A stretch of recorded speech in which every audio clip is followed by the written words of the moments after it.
Hello friends, welcome to this video. In this video we will talk about neutralization of acid and bases. Okay? यहाँ पे हम लोगों ने पढ़ रखा था कैसे एसिड्स जो थे वो ब्लू लिटमस को रेड में चेंज कर दे रहे थे और बेसेस जो थे आपके वो रेड लिटमस को ब्लू में कन्वर्ट कर दे रहे थे, ब्लू कलर में।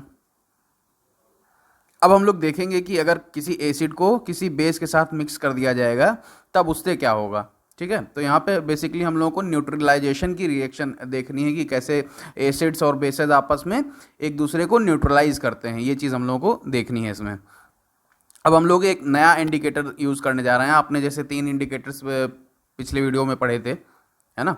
चाइना रोज पेटल्स देखा था आपने जो गुड़हल वाला था, और आपने लिटमस देख लिया था जो लाइकन से एक्सट्रैक्टेड था, और आपने क्या पढ़ा था, टर्मरिक, है ना। तो ये 3 आपने पहले से पढ़ रखे हैं। अभी एक और नया इंडिकेटर आप देखेंगे, उसका नाम क्या है, फिनोल्फ्थलीन। ठीक है, फिनोल्फ्थलीन। तो हम लोग एक एक्टिविटी करके देखेंगे इसको। आप लोग एक ऐसी कुछ टेस्ट ट्यूब आप ले लेंगे, है ना। ये सभी आपको जो है आपका टीचर जो होंगे आपके क्लास के वो आपको करके दिखाएंगे, और कोई भी चीज़ आपको खुद से हैंडल नहीं करनी है बिना किसी से पूछे, क्योंकि यहाँ पे आप लोग एसिड्स के साथ डीलिंग कर रहे हैं। एसिड बहुत ज़्यादा खतरनाक हो सकते हैं आपकी स्किन के लिए, है ना। आपको आपकी स्किन जल भी सकती है अगर वो आपके हल्का सा भी, अगर उनकी ड्रॉप भी एक गिर जाए या हल्की सी छिट्टी भी गिर जाए तो बहुत हार्मफुल हो सकते हैं। इसलिए बिना टीचर्स की गाइडिंग के आप ये काम ना करें।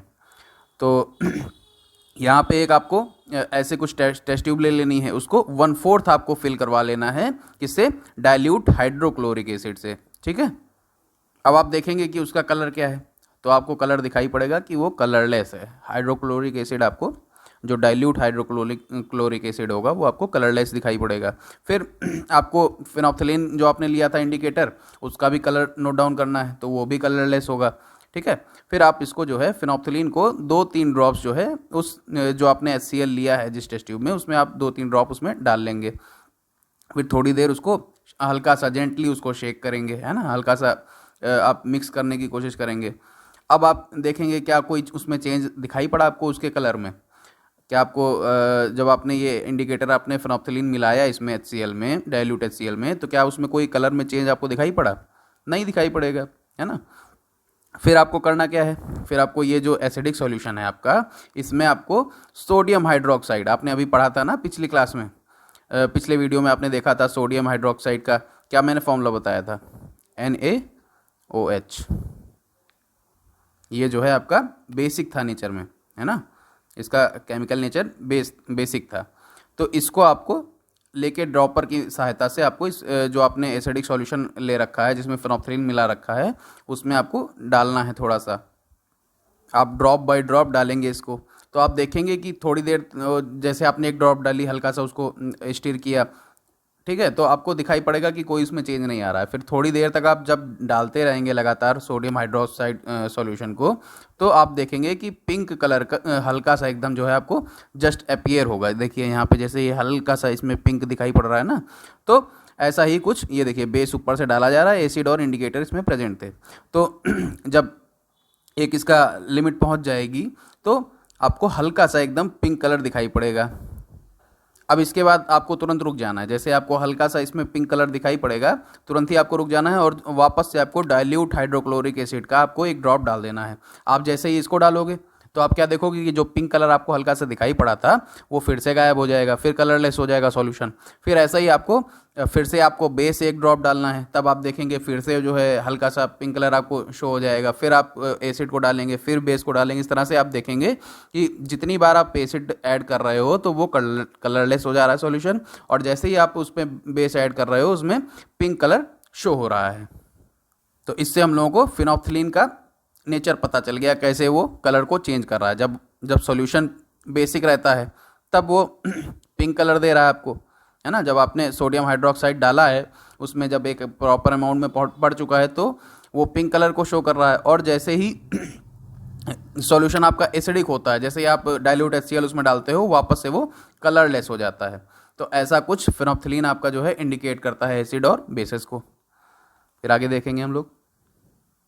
तो यहाँ हो क्या रहा है, ये जो एसिडिक सॉल्यूशन था और बेसिक सॉल्यूशन था, ये आपस में मिलके एक दूसरे के इफेक्ट को न्यूट्रलाइज कर दे रहे हैं, ठीक है, एकदम ख़त्म कर दे रहे हैं, न्यूट्रलाइज हो जा रहा है, ठीक। तो जो एसिड सॉल्यूशन है और बेस सॉल्यूशन है, ये आपका जब मिक्स किए जाते हैं सुटेबल अमाउंट्स में, तो इनका जो एसिडिक नेचर होता है एसिड का और बेसिक नेचर जो होता है बेस का, वो ख़त्म हो जाता है, डिस्ट्रॉय हो जाता है। और जो इसका आपको केमिकल नेचर अगर मालूम करना हो, तो वो ना तो एसिडिक होगा ना बेसिक होगा, क्योंकि वो न्यूट्रलाइज हो चुके हैं आपस में।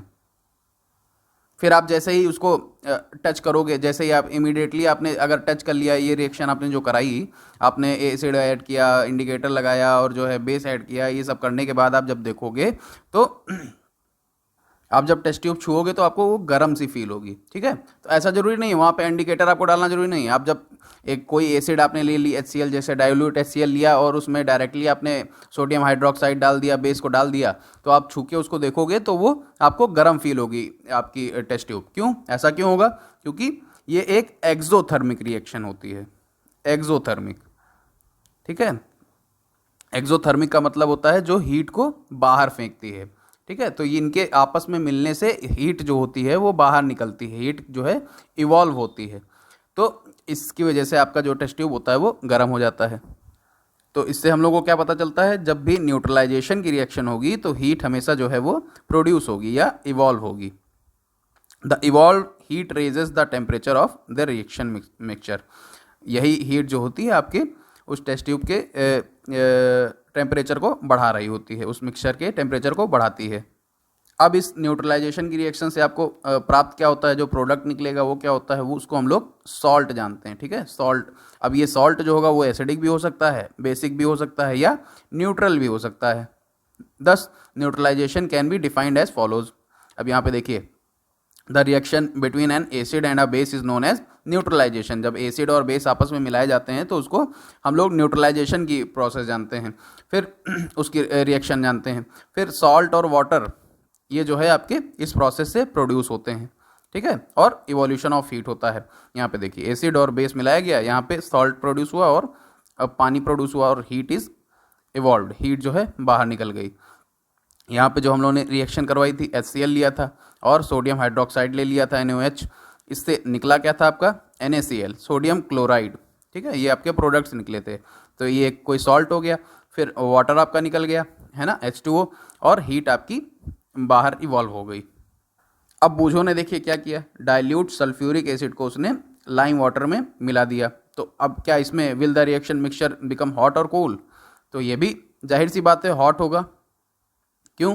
क्योंकि सल्फ्यूरिक एसिड आपका एसिड है और लाइम वाटर जो था आपको मैंने बताया था, इसका फॉर्मूला क्या था लाइम वाटर का, CaOH ट्वाइस, है ना। तो ये एक बेसिक था नेचर में अपने। तो ये जब इसमें मिलाया जाएगा तो यहाँ पे भी सेम रिएक्शन होगी और सॉल्ट प्रोड्यूस होगा और वाटर प्रोड्यूस होगा और हीट बाहर निकलेगी। फिर हम लोग देखेंगे न्यूट्रलाइजेशन इन एवरीडे लाइफ, कैसे न्यूट्रलाइजेशन जो है हम लोगों के लिए यूज़फुल होता है। तो यहाँ सबसे पहले हम लोग इंडाइजेशन देखेंगे कि किसी को अगर अपच हो जाती है तो कैसे उसको ट्रीट किया जा सकता है न्यूट्रलाइजेशन की हेल्प से। तो हम लोग का जो स्टमक होता है, आप लोगों को मालूम हो, उसमें जो है HCl आपका प्रेजेंट होता है, हाइड्रोक्लोरिक एसिड जो है आपका आपके पेट में प्रेजेंट होता है। It help us to digest food. अब ये एसिड करता क्या है, ये हम लोगों के फूड को डाइजेस्ट करने में हेल्प करता है। आपको मैंने बताया था ना, कुछ आपके स्टमक के अंदर कुछ एसिड्स भी प्रेजेंट होते हैं, उनमें से ये HCl होता है। ये आपको चैप्टर 2 में बताया गया था। लेकिन ये एसिड अगर बहुत ज़्यादा अमाउंट में हो जाएगा तो आपको ये इंडाइजेशन कॉज कर देता है, ये आपका अपच बना देता है, जिससे खाना पचने में आपके दिक्कत होती है, जो पाचन की क्रिया है उसमें दिक्कत होती है। Sometimes indigestion is painful. कई बार ये बहुत ज़्यादा दर्द भी उठ जाता है आपके पेट में। क्या है, कभी जब आप खाना पचता ना हो तो बहुत ज़्यादा पेट में दर्द होने लगता होगा, तो ऐसा ही कुछ होता है वहाँ पे। इस इंडाइजेशन से बचाने के लिए आप लोग कोई ना कोई एंटा एसिड लेते हैं। एंटा एसिड मतलब जो जिसका नेचर जो है बेसिक हो, ठीक है, इस एसिड के प्रभाव को वो नलीफाई करे, ठीक। तो वो वैसा क्या था, मिल्क ऑफ मैग्नीशिया जो आपने देखा था, ये बेसिक होता है नेचर में, है ना। तो मिल्क ऑफ मैग्नीशिया, उसके अंदर मैग्नीशियम हाइड्रोक्साइड होता है जो बेस होता है, ठीक है। ये उसके जो आपका एसिड हुआ, एक्सेसिव एसिड बन गया आपके पेट में, जो आपका हाइड्रोक्लोरिक एसिड है, उसके इफेक्ट को न्यूट्रलाइज कर देगा। ठीक है, फिर हम लोग नेक्स्ट देखेंगे एंट बाइट। जो चींटी काटती है तो आप लोगों ने पढ़ा था कुछ फॉर्मिक एसिड आपकी स्किन पे आ जाती है ना, तो उसको कैसे हम लोग सही कर सकते हैं। उसमें जो प्रोड्यूस हो जाती है हीचिंग, आपको खुजली होने लगती है वहाँ पे।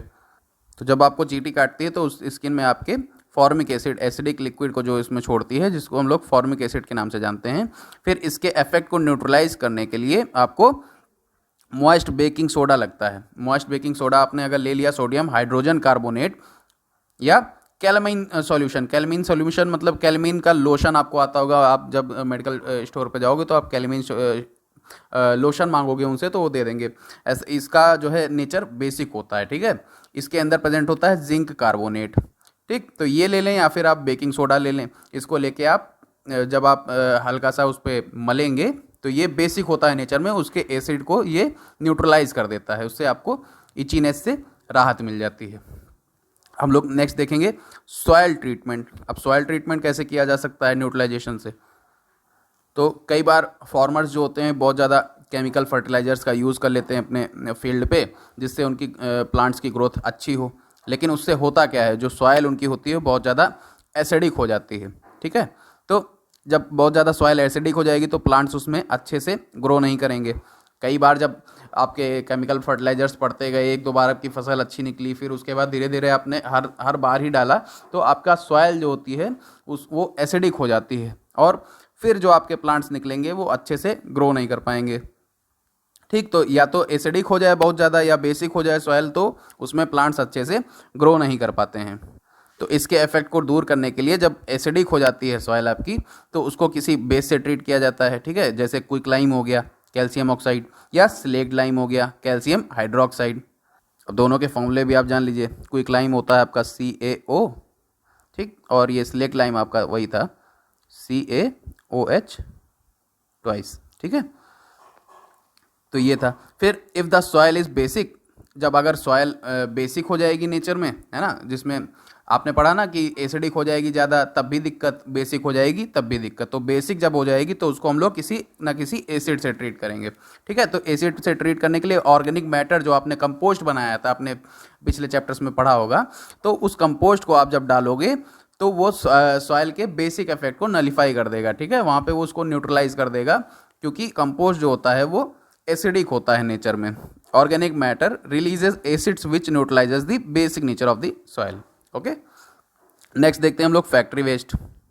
जो कई जो फैक्ट्रीज से जो उनका निकला जो कचरा निकलता है वो काफ़ी ज़्यादा एसिडिक होता है। जो उसमें से वेस्ट निकलता है या वाटर निकलता है डायरेक्टली, उसको आप रिवर्स में डाल देते हैं, जिससे वाटर पोल्यूशन बहुत ज़्यादा होता है। ठीक है, तो इसमें होता क्या है, जो वेस्ट हैं निकलते हैं उनमें बहुत ज़्यादा एसिड की अमाउंट प्रेजेंट होती है। अब इसकी वजह से जो आपकी फिशेस हैं वो मर जाती हैं, जो आपके बाकी ऑर्गेनिज्म हैं वो भी मर जाते हैं। तो इससे एक्वेटिक जो आपने पढ़ रखा था, एक्वेटिक सिस्टम था आपका, इकोसिस्टम था, उसमें बहुत ज़्यादा दिक्कत होती है। बाकी भी पॉल्यूटेंट्स निकलते हैं जो फैक्ट्रीज से, वो एयर पॉल्यूशन में भी करते हैं। तो इसलिए जो आपके ये जो वेस्ट थे, लिक्विड वेस्ट थे, इसको ट्रीट करने के लिए, क्योंकि ये एसिडिक था, तो कोई बेसिक सब्सटेंस इसको यूज़ किया जाता है इसके ट्रीटमेंट के लिए, जिससे ये न्यूट्रलाइज होता है, इसका इफेक्ट जो है न्यूट्रलाइज हो जाता है इसके एसिडिक नेचर का। तो इससे आपका जो एक्वेटिक सिस्टम को नुकसान हो रहा था वो, उससे हम लोग बचा सकते हैं इसको। अब आप लोग अगर यहाँ तक आ चुके हैं वीडियो में, प्लीज़ इसको ज़्यादा से ज़्यादा लाइक करिए। आप लोग वीडियोस देख तो रहे हैं, लेकिन आप लोग लाइक नहीं करते हैं वीडियोस को। कमेंट करिए वीडियो में, आपको क्या अच्छा लगा, क्या नहीं सही लग रहा है, क्या आपको उसमें कोई चेंज चाहिए, या आपको कोई क्वेरी है उसको आप लोग पूछ सकते हैं, या मैं जो सवाल पूछता हूँ इसमें कहता हूँ कमेंट में लिखने के लिए, उसको आप लोग कम से कम लिखा करिए। इससे वीडियोस जो है आगे बढ़ेंगे। ठीक है, तो प्लीज़ इसको लाइक करिए, अपने दोस्तों को शेयर करिए। ठीक है, और चैनल को सब्सक्राइब करवाइए अपने दोस्तों से, अपनी फैमिली से, जो भी पढ़ रहे हैं आपके साथ के बच्चे हैं। ठीक है, तो आगे हम लोग देखते हैं, समरी देख लेते हैं। एसिड्स आर सोर इन टेस्ट। एसिड जो होते हैं आपके वो खट्टे होते हैं टेस्ट में, आपने पढ़ा। फिर generally bases are bitter in taste. जो बेसेस होते थे आपके वो बिटर थे, कड़वे थे टेस्ट में, और सोपी फील होते थे। हाथ से उनको रब करने में वो थोड़ा सा सोपी फील करवाते थे। फिर एसिड जो था वो आपके ब्लू लिटमस को रेड में चेंज कर दे रहा था और बेस जो थे वो रेड लिटमस को ब्लू में चेंज कर दे रहे थे। और जो नीदर एसिडिक थे केमिकल, उनका नेचर ना तो एसिडिक था और ना ही बेसिक था, वो उनको हम लोग न्यूट्रल जानते हैं, ठीक है, वो न्यूट्रल सब्सटेंसेस होते हैं। फिर जो सॉल्यूशंस अलग अलग कलर्स शो करते हैं एसिडिक या बेसिक या न्यूट्रल सॉल्यूशंस में, उनको हम लोग इंडिकेटर्स के नाम से जानते हैं, ठीक है, वो इंडिकेट करते हैं कि ये एसिडिक है या बेसिक है या न्यूट्रल है, ठीक है, तो ये चीज़ है। अब जब आपने लास्ट में देखा कि कोई बेस या एसिड जो है साथ में मिलके वो एक दूसरे को न्यूट्रलाइज कर देते हैं और किसी सॉल्ट का फॉर्मेशन करते हैं। अब ये जो सॉल्ट होगा वो एसिडिक भी हो सकता है, बेसिक भी हो सकता है या न्यूट्रल भी हो सकता है अपने केमिकल नेचर में, ठीक है। अब हम लोग ट्रू फॉल्स देख लेते हैं। तो यहाँ पे दिया है जैसे nitric asset turns red litmus blue. अब आप बताइए ये एसिड है, ये कैसे रेड लिटमस को ब्लू में कन्वर्ट करेगा, है ना। यहाँ पे अगर ब्लू लिटमस होता तो वो रेड में कन्वर्ट हो जाता, लेकिन रेड लिटमस, क्योंकि आपने पढ़ा था ना, रेड लिटमस जो है वो किससे चेंज होता है, किसी बेसिक सॉल्यूशन में जब डालोगे तब वो ब्लू चेंज होगा, है ना। तो यहाँ पे एसिड जब पड़ेगा nitric asset turn red litmus blue, तो ये फॉल्स है आपका, ठीक है। फिर sodium hydroxide turns blue litmus red. अब ये भी आप जैसे ऊपर का आपने पढ़ा वैसे ही इसका कन्वर्ट कर लीजिए, तो ये भी आपका फॉल्स ही है ना, क्योंकि जो आपका सोडियम हाइड्रोक्साइड है वो आपका बेसिक होता है नेचर में। फिर हम लोग देखेंगे sodium hydroxide and hydrochloric acid neutralize each other and form salt and water. ये तो आपने देखा ही है ना, तो ये एकदम प्रॉपर करेक्ट है, ये ट्रू है। फिर indicator is a substance which shows different colours in acidic and basic solutions, ये भी आपका करेक्ट है, ये भी ट्रू है, ठीक। फिर tooth decay is caused by the presence of a base. क्या बेस की प्रेजेंस से टूथ डिके हो रहा था? आपको मैंने बताया था ना, टूथ डिके एसिड के प्रेजेंस से हो रहा था। जो कार्बोनेटेड ड्रिंक्स आप पीते हैं, एरेटेड ड्रिंक्स पीते हैं, उसकी वजह से होता है ना, तो एसिड होता है यहाँ पे, तो ये फॉल्स हो जाएगा आपका। फिर आगे देखते हैं। यहाँ पे एक क्वेश्चन ये जो दिया है, मे भी आपका कन्फ्यूजन अगर थोड़ा बहुत हो तो दूर हो सकता है। Blue litmus paper is dipped in a solution, it remains blue. अब जब कोई ब्लू लिटमस पेपर किसी सॉल्यूशन में डिप किया जाएगा तो अगर वो रेड में कन्वर्ट हो जाएगा तो वो एसिडिक होगा वो तो सॉल्यूशन, लेकिन यहाँ पे इसका कलर ब्लू ही रह जा रहा है। तो आप बताइए कि उसका नेचर क्या होगा? उसका नेचर जाहिर सी बात है या तो वो बेसिक ही होगा, है ना, या तो वो बेसिक ही होगा या न्यूट्रल होगा, तभी उसमें कलर में कोई चेंज नहीं आया आपके, ठीक है। तो ये सॉल्यूशन आपका न्यूट्रल भी हो सकता है या बेसिक भी हो सकता है। फिर हम लोग देखेंगे, ये आपका एक क्वेश्चन, इसको देख लेते हैं कैसे हम लोग कंपटीशन में जो क्वेश्चन आते हैं उसको कैसे डील करते हैं, एक बार इसको देख लेते हैं। तो यहाँ पे 4 ऑप्शंस दिए गए हैं, फिर उनमें से आपको चुनना है। यहाँ पे जैसे ऑल 4 या ए डी या बी सी डी या डी ओनली डी, ऐसे आपको चुनना है कि इनमें से क्या करेक्ट है इन चारों ऑप्शंस में से। तो पहला हम लोग पढ़ते हैं, both acids and bases change colour of all indicators. क्या सभी इंडिकेटर्स के कलर चेंज हो रहे थे एसिड्स और बेसिस को लगाने पे? कई में अपने लिटमस में ही जैसे देखा, अगर रेड लिटमस आप एसिडिक में और बेसिक में दोनों डालोगे तो क्या चेंज होगा? ऐसा तो नहीं होगा ना। तो इसलिए पहले तो ये आप उड़ा दीजिए, ऑल 4 आपका चला गया, ठीक है, तो ये तो नहीं हो सकता। फिर ए भी आपका, ए आपका क्योंकि गलत निकल गया था ना, तो ए और डी वाला, ये वाला ऑप्शन भी गया आपका। अब बचे आपके 3rd और 4th ऑप्शन, ठीक है। तो डी तो आपका एकदम परफेक्ट करेक्ट होगा ही। डी था क्या? Change of colour in an acid and a base depends on the type of the indicator. बिल्कुल सही बात है ये, तो डी तो आपका करेक्ट हो गया। अब हम लोग को देखना है कि बी और सी क्या करेक्ट हैं या फिर गलत हैं।